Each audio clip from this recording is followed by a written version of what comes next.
Hello बच्चों। तो आज की इस वीडियो के अंदर जो हमें डिस्कस करना है वो हम करेंगे एक प्रैक्टिकल। और प्रैक्टिकल है हमारा to determine the velocity of sound by resonance tube at room temperature. तो एक रेजोनेंट ट्यूब की हेल्प से हमें जो वेलोसिटी ऑफ साउंड है उसकी यहाँ पर मेजरमेंट हमें करना है। तो हमारे जो एपरेटस में इसमें हम देखते हैं कि हमारे पास हमें क्या एपरेटस की ज़रूरत पड़ेगी। तो एक ये हमारे पास जो एपरेटस है जो रेजोनेंट ट्यूब है, यहाँ पर एक रेजोनेंट ये ट्यूब है, इसके अंदर जो लिक्विड यहाँ पर भरा हुआ है जो पानी है, इसको एक यहाँ पर ये कीप इसमें लगा हुआ है। तो इसकी हेल्प से यहाँ पर इसके अंदर हम पानी फिल कर देते हैं। और क्योंकि ये ट्रांसपेरेंट एक स्टील की ट्यूब होती है एक तरीके से, तो ट्रांसपेरेंट नहीं होती है, तो इसमें पानी का लेवल कहाँ तक आ सकता है वो नहीं पता चलता है। तो उसके साथ ही एक पैरेलल ट्रांसपेरेंट एक प्लास्टिक की ट्यूब भी यहाँ पर लगाई जाती है जो इसके अंदर जो वाटर लेवल होता है उसकी पोजीशन को ये यहाँ पर बताता है। साथ ही इसमें मीटर स्केल भी लगा होता है जो यहाँ पर इसका एयर कितनी ऊपर, एयर कॉलम कितना खाली है उसकी पोजीशन को यहाँ पर ये बताता है। और इसके अंदर जो हमारा और ज़रूरत पड़ेगी एक ट्यूनिंग फॉर्क की हमें ज़रूरत पड़ेगी यहाँ पर, क्योंकि इस ट्यूनिंग फॉर्क से ही हम जो यहाँ पर ये हमारी रेजोनेंट ट्यूब है उसके अंदर जो साउंड वेव है वो हम उसको भेजते हैं। और एक यहाँ पर इसमें रेजोनेंस फिनोमिना होता है, तो मैक्सिमम एक साउंड यहाँ पर मिलती है। तो कितनी एयर की जो ये हाइट है, लिक्विड की हाइट को हम ऊपर या नीचे कर सकते हैं, तो एयर उतनी ही ऊपर या नीचे ये एक तरीके से जो एयर डिस्टेंस है, एयर कॉलम जो यहाँ पर होगा उसकी डिस्टेंस को कम या ज़्यादा यहाँ से कर सकते हैं। तो एक पर्टिकुलर डिस्टेंस पे आकर यहाँ पर जब हम इस ट्यूनिंग फॉर्क की हेल्प से यहाँ पर इसमें वाइब्रेशन एक क्रिएट करेंगे, तो यहाँ पर हम देखते हैं कि कुछ नोट्स और एंटी नोट्स बनते हैं जो इस तरह से होंगे। तो हम यहाँ देख रहे हैं कि जब ये एयर कॉलम यहाँ पर ये है और ट्यूनिंग फॉर्क से हम जब यहाँ पर इसमें साउंड जनरेट कराते हैं तो इस तरह की एक यहाँ पर वेव बनती है। तो जहाँ पर ये एक यहाँ पर एंटी, जहाँ पर ये बंद है वहाँ पर ये नोड होगा और जो पर खुला है वहाँ पर एंटी नोड होगा। तो यहाँ पर ये खुले हैं तो एंटी नोड्स हैं, ये क्या है नोड्स हैं, और ये एंटी नोड्स हैं। तो यहाँ पर देखते हैं कि जो एयर कॉलम है उसकी एक पर्टिकुलर हाइट पे जा कर के यहाँ पर एक हमें मैक्सिमम साउंड सुनाई देती है। तो यहाँ पर हम देखते हैं कि जब इसकी एयर कॉलम की हाइट को हम एडजस्ट करते हैं और ट्यूनिंग फोर्स से वहाँ पर ट्यूब के ऊपर उसको लगाते हैं, तो जब ये लेंथ λ/4 जो यहाँ पर ये एक साउंड वेव है जो उसकी λ/4 जब ये हाइट यहाँ पर हो जाती है जो इसके अंदर साउंड वेव है, तो उसकी लेंथ L1 है, तो यहाँ पर हमें फर्स्ट यहाँ पर एंटी नोड मिलेगा और यहाँ पर आकर के हमें एक मैक्सिमम साउंड मिलती है। अगली जो मैक्सिमम साउंड हमें मिलेगी तो वो हम एयर कॉलम को यहाँ पर बढ़ाएंगे वाटर लेवल को नीचे करके। तो देखते हैं कि ये जो नेक्स्ट ये हाइट है L2 वो इसकी 3 टाइम्स जब एयर कॉलम की हाइट हो जाएगी वहाँ पर जाके हमें मैक्सिमम साउंड का फिनोमिना सुनाई देता है। तो ये L2 यहाँ पर हो जाती है।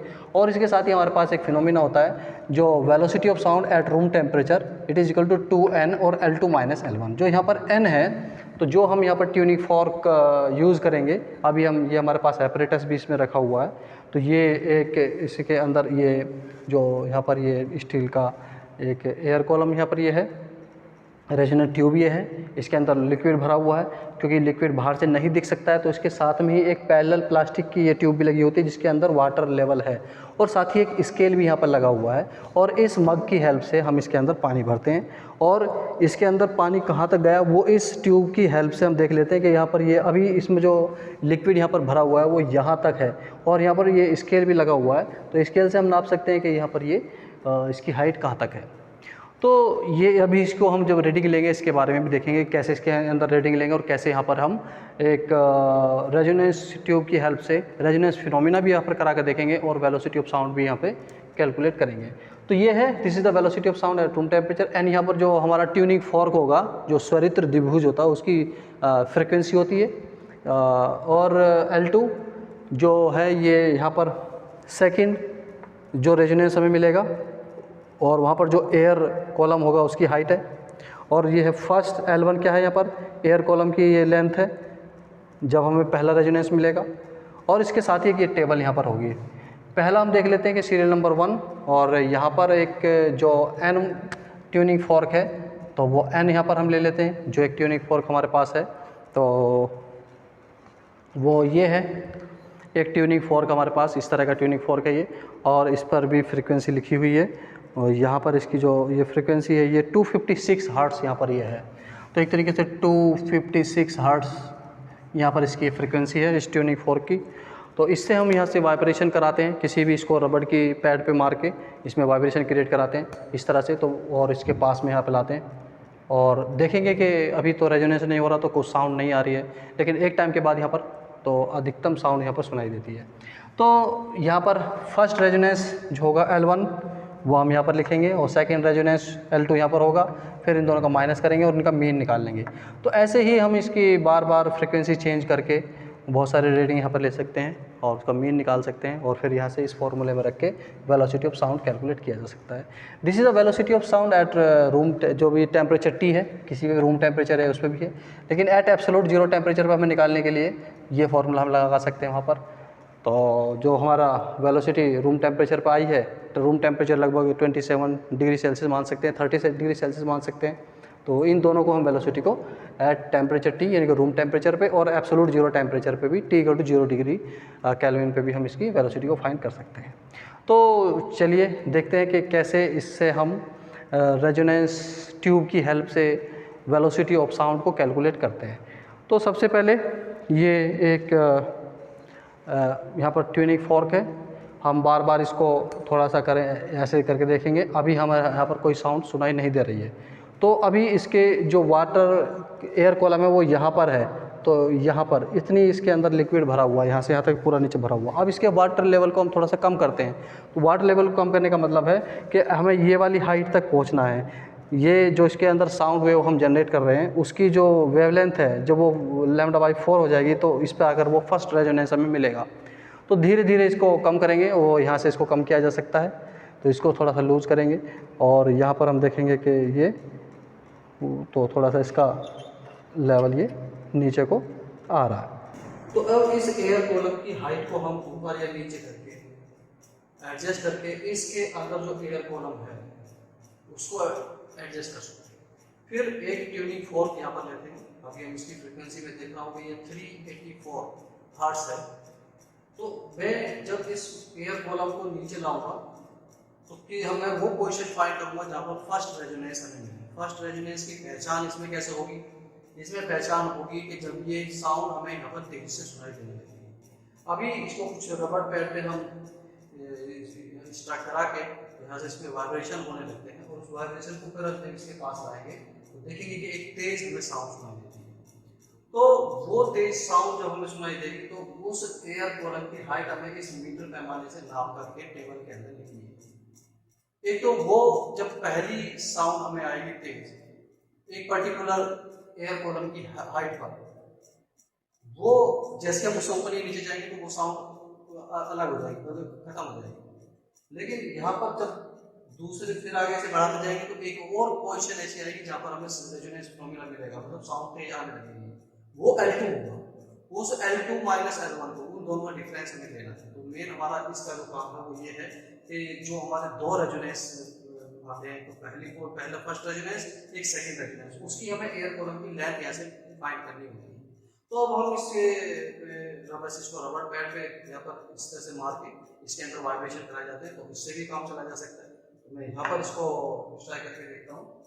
तो अभी कोई साउंड मुझे नहीं सुनाई दे, तो उसमें क्या करेंगे, अब हम इसकी हाइट को थोड़ा सा बढ़ाएंगे एयर कॉलम की। उसको लिए क्या करेंगे, उसके लिए हम इस जो ये मग है पानी का उसको नीचे करेंगे और इससे क्या होगा, जो वाटर का लेवल है वो थोड़ा सा नीचे आएगा। तो अब ये है लगभग 18 सेंटीमीटर के आसपास है। तो मैं देखता हूँ क्या एक हल्की साउंड आ रहा है। ये मैंने ज्यादा डिस्टेंस बढ़ा दिए, लेकिन थोड़ा थोड़ा 1-1 सेंटीमीटर में किसी भी दिखना है।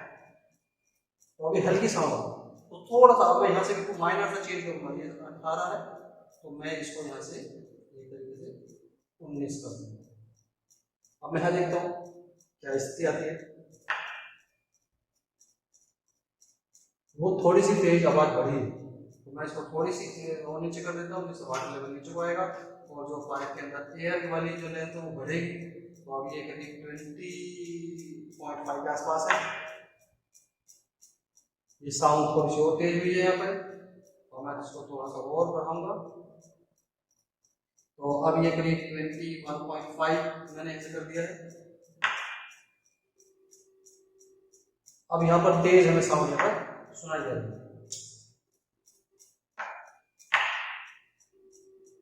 ये तो ये 21.5 पर यहाँ पर हमें तेज साउंड सुनाई दे रही है 21.5 पर। तो मैं थोड़ा सा इसको और बढ़ा देता हूँ आगे, देखते हैं ये साउंड में और चेंज होता है क्या, और तेज हुई है।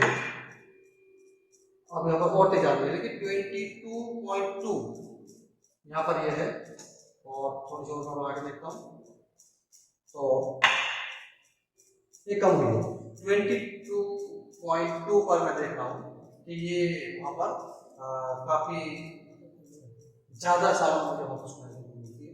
तो मैं इस रीडिंग को यहाँ पर नोट कर लेता हूँ।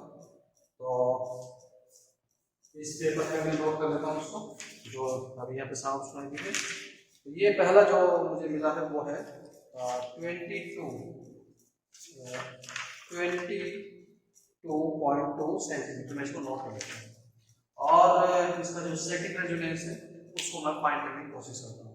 जो सेकंड रेजोनेंस है वो इसके 3 टाइम्स डिस्टेंस पे आता है, क्योंकि जो हमारे इंजीनियर कॉलम के अंदर नॉट्स और एंटी नॉट्स बनते हैं, तो पहला अगर लैम्डा बाई 4 पर बना तो अगला जो बनेगा 3 लैम्डा बाई 4 पर बनेगा। तो 3 टाइम मतलब है 22 सेंटीमीटर है, तो 22 के 66 सेंटीमीटर के आसपास मैं जाके देखूंगा। तो उससे पहले तो नहीं बनेगा, तो मैं इसको बीच में करके देख लेता हूँ, चेक भी कर लेता हूँ। यहाँ से और रेजोनेंस हट गया होगा, कोई भी आवाज यहाँ पर नहीं सुनने को मिलेगी। तो कैसे मैं चेक करता हूँ, अब कोई आवाज नहीं आ रही, तो अब कहां पर आएगी, लगभग 66 सेंटीमीटर के आसपास है। चलिए मैं इसको लगभग तो नहीं कर देता हूँ 66, क्योंकि 3 टाइम्स पे आता है। ये मैं थोड़ा सा आइडिया मैंने ये कर दिया यहाँ पर अराउंड 51, अभी भी नहीं आ रही, तो उसका मतलब वहीं पे जाकर आएगी करीब 66। तो चलिए 66 पर इसको हो जाती है। तो ये भी मैंने 65.5 पर रखा है, उससे थोड़ा सा पहले रखा है। चेक कर लेता हूँ क्या साउंड आना शुरू हुई। जी हाँ, आप देख रहे हैं कि थोड़ी सी साउंड यहाँ पर आनी शुरू हुई। तो मैं थोड़ा सा इसको बढ़ा देता हूँ, और ये करीब करीब 60,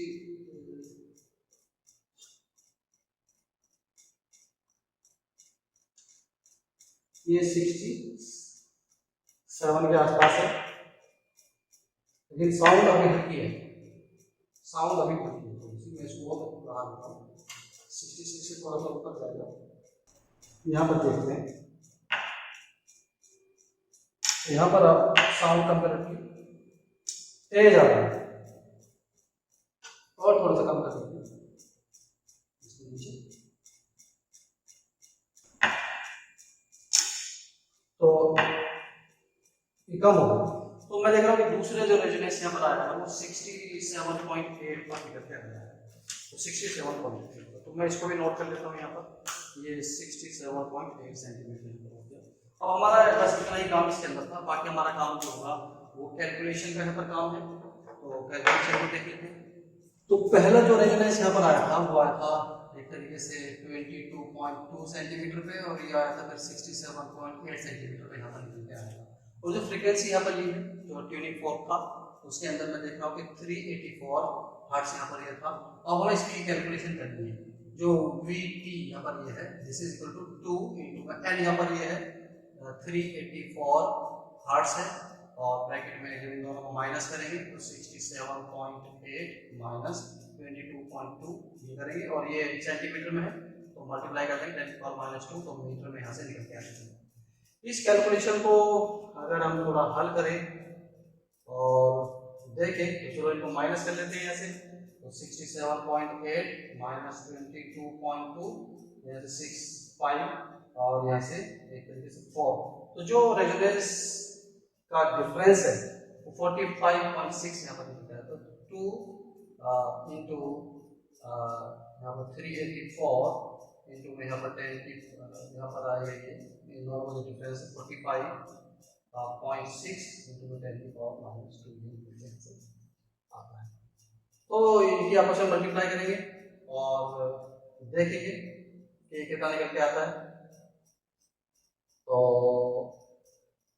यहाँ पर इसकी आपस में मल्टीप्लाई करेंगे, 2 × 12, 2 × 10 0 का 1 और 2 चौड़ा करेंगे 9 इंटू में 384 इंटू में -12 इसको एक तरीके से हम यहाँ कर देते हैं। अब इन दोनों का मल्टीप्लाई हमें करना है, तो ये यहाँ से तो हम देख रहे हैं कि 351.2 मीटर पर सेकंड यहाँ से ये निकल के आता है। तो velocity of sound at room temperature ये निकल के आया, और velocity of sound eight absolute zero temperature पे निकालेंगे तो इसको मल्टीप्लाई कर सकते हैं, तो इससे यहाँ से निकाल सकते हैं। तो ये जो ध्वनि का वेग है तो लगभग इतना भी होता है, शायद 332 मीटर पर सेकंड के आसपास होता है, ये यहाँ से निकल के आता है। तो इस तरह से हम यहाँ पर वेलोसिटी ऑफ साउंड का निकाल सकते हैं भाई, तो हमें इतने समझना था। तो आज के लिए रखते हैं, थैंक यू।